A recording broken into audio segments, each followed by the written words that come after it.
As a little kid, anything flashy looking and action packed caught my eye. Back then, story and plot made no sense to me, so it was hard for me to not acknowledge the Joel Schumacher Batman movies as masterpieces. A lot of the stuff I loved as a kid no longer grabs my attention. Obviously, there are some exceptions like Samurai Jack and Ed, Edd and Eddy, but would I watch any of these other shows today? No. Growing up made me realize how important it is to understand how to differentiate good from bad. So, in order to do just that, I have watched the entirety of the Persona 5 anime and I'm here to tell you if you should watch it or not.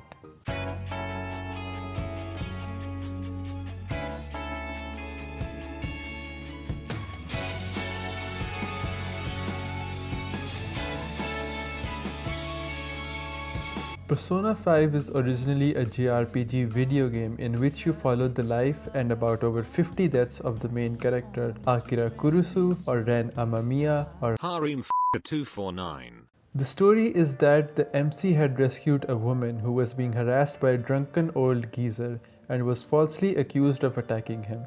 So he is sentenced to spend an entire year away on probation once he is taken in by Sojiro Sakura, the owner of a small cafe in Yongen-jaya. If you're tired of the high school transfer student narrative, then congratulations! This time you play as him, so you're still stuck there. He attends Shujin Academy and this is where he finds out about the metaverse and where he infiltrates palaces of rotten adults with his friends and makes them confess their crimes. Now firstly, I want to mention that this entire game is about 110 hours long. I have about 500 hours on the original version and I'm currently on my third New Game Plus. This is a really long game. It offers you a total of 7 story arcs, 21 confidants, 5 social stats and 25 hangout spots before reaching the endgame boss. There are only a total of 3 confidants in the entire game which grow as the story continues. Other than those, you have to unlock everything on your own. A lot of the stuff I am mentioning right now may sound very tedious, especially when I tell you that the game is turn-based, but chill, relax. Atlus has made something you will most likely enjoy. Arguably, the most annoying thing about the game is that at the beginning of every story arc, a lot of time is spent on the cutscenes.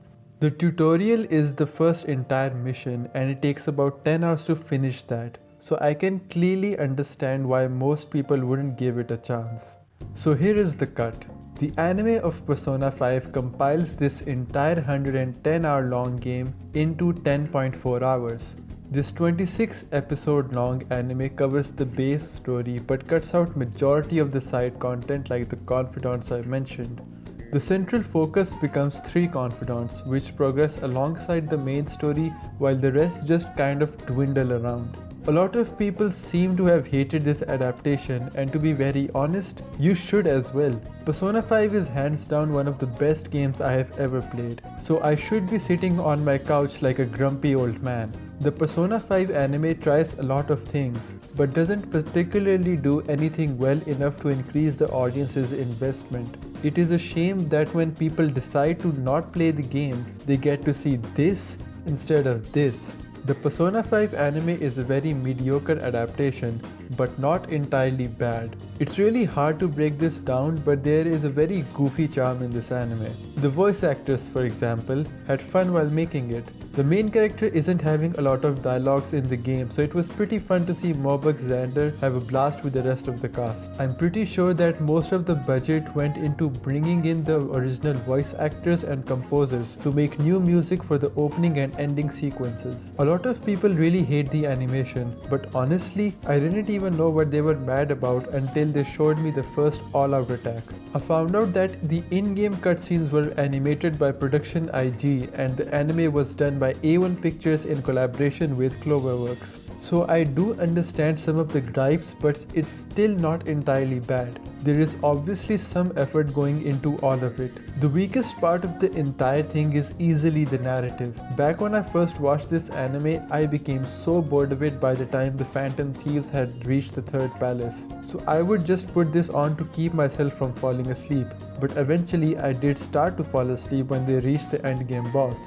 which by the way is actually in the sequel called Persona 5 The Animation TV Specials, which has two 40-minute episodes. The first one covers the final palace and the second one covers the final boss plus the ending. I wasn't expecting every frame to be some glorious work of art, but I still wanted to see one of my favorite games done justice. The infiltration of the palaces is done in about 10 minutes. They skipped over massive plotlines for the confidants and didn't utilize the Persona compendium or the variety of the Persona's powers in the slightest. I'm not saying that it's easy to adapt everything that was in the game, but if One Piece, Boruto and Shaman King can still get new episodes weekly, then why can't the same be done with stuff that already has the story all wrapped up? It really makes no sense to put out a rushed product and expect a positive review from people who mostly would have been done with the original source material by then. The Persona 5 anime is ridiculously charming. It only captures the interest of the viewer from the synopsis,